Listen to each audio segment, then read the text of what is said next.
ಒಂದು ಕಾಲದಲ್ಲಿ ಶಿವಪುರ ಎಂಬ ಶಾಂತವಾದ ಹಳ್ಳಿಯಿತ್ತು. ಆ ಹಳ್ಳಿಯಲ್ಲಿ ನಾಗಪ್ಪ ಎಂಬ ತುಪ್ಪ ಮಾರಾಟಗಾರ ವಾಸಿಸುತ್ತಿದ್ದ. ಅವನು ಪ್ರತಿದಿನ ಬೆಳಗ್ಗೆ ಹಳ್ಳಿಯ ಮನೆ ಮನೆಗೆ ಹೋಗಿ ತುಪ್ಪ ಮಾರಾಟ ಮಾಡುತ್ತಿದ್ದ. ನಾಗಪ್ಪನ ತುಪ್ಪ ಶುರುದಲ್ಲಿ ತುಂಬಾ ಶುದ್ಧವಾಗಿತ್ತು. ಜನರು ಅವನನ್ನು ನಂಬಿ ಖರೀದಿ ಮಾಡುತ್ತಿದ್ದರು. ಆದರೆ ಕಾಲಕ್ರಮೇಣ ನಾಗಪ್ಪನ ಮನಸ್ಸಿನಲ್ಲಿ ದುರಾಸೆ ಹುಟ್ಟಿತು. ಸ್ವಲ್ಪ ನೀರು ಅಥವಾ ಎಣ್ಣೆ ಮಿಶ್ರಣ ಮಾಡಿದ್ರೆ ಯಾರಿಗೂ ಗೊತ್ತಾಗಲ್ಲ, ಹೆಚ್ಚು ಹಣ ಬರುತ್ತದೆ ಎಂದು ಯೋಚಿಸಿದ. ಮೊದಲ ದಿನ ಅವನು ತುಪ್ಪಕ್ಕೆ ಸ್ವಲ್ಪ ಎಣ್ಣೆ ಸೇರಿಸಿದ. ಯಾರೂ ಗಮನಿಸಲಿಲ್ಲ. ಎರಡನೇ ದಿನ ಸ್ವಲ್ಪ ನೀರು ಕೂಡ ಸೇರಿಸಿದ.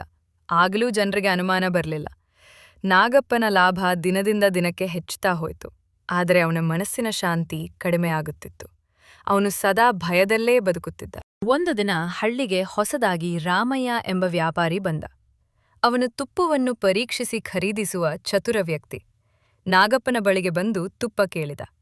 ರಾಮಯ್ಯ ತುಪ್ಪವನ್ನು ಕೈಯಲ್ಲಿ ತೆಗೆದು ವಾಸನೆ ನೋಡಿ, ಬೆರಳಲ್ಲಿ ಉಜ್ಜಿ ನೋಡಿ, ಸ್ವಲ್ಪ ಬೆಚ್ಚಗಾಗಿಸಿ ಪರೀಕ್ಷಿಸಿದ. ಅವನ ಮುಖ ಗಂಭೀರವಾಯಿತು. ನಾಗಪ್ಪ, ಈ ತುಪ್ಪ ಶುದ್ಧವಲ್ಲ ಎಂದು ಹೇಳಿದ. ನಾಗಪ್ಪ ಬೆಚ್ಚಿಬಿದ್ದ. ಇಲ್ಲ ಸ್ವಾಮಿ, ಇದು ಶುದ್ಧ ತುಪ್ಪವೇ ಎಂದು ಸುಳ್ಳು ಹೇಳಿದ. ಆಗ ರಾಮಯ್ಯ ಹಳ್ಳಿಯ ಹಿರಿಯರನ್ನು ಕರೆಯಿಸಿಕೊಂಡ. ಹಿರಿಯರು ತುಪ್ಪವನ್ನು ಪರೀಕ್ಷಿಸಿದರು. ನೀರು ಮತ್ತು ಎಣ್ಣೆ ಮಿಶ್ರಣ ಇರುವುದನ್ನು ಕಂಡುಹಿಡಿದರು. ಹಳ್ಳಿಯವರು ಕೋಪಗೊಂಡ್ರು. ನಾವು ನಿನ್ನನ್ನು ನಂಬಿದ್ದೆವು, ನೀನು ನಮ್ಮ ನಂಬಿಕೆಯನ್ನು ಮಾರಾಟ ಮಾಡಿದ್ದೀಯ ಎಂದು ಹೇಳಿದರು. ನಾಗಪ್ಪನಿಗೆ ತನ್ನ ತಪ್ಪಿನ ಅರಿವಾಯಿತು. ಅವನು ಕಣ್ಣೀರಿಟ್ಟು, ದುರಾಸೆಯಿಂದ ತಪ್ಪು ಮಾಡಿದೆ, ಕ್ಷಮಿಸಿ ಎಂದು ಬೇಡಿಕೊಂಡ.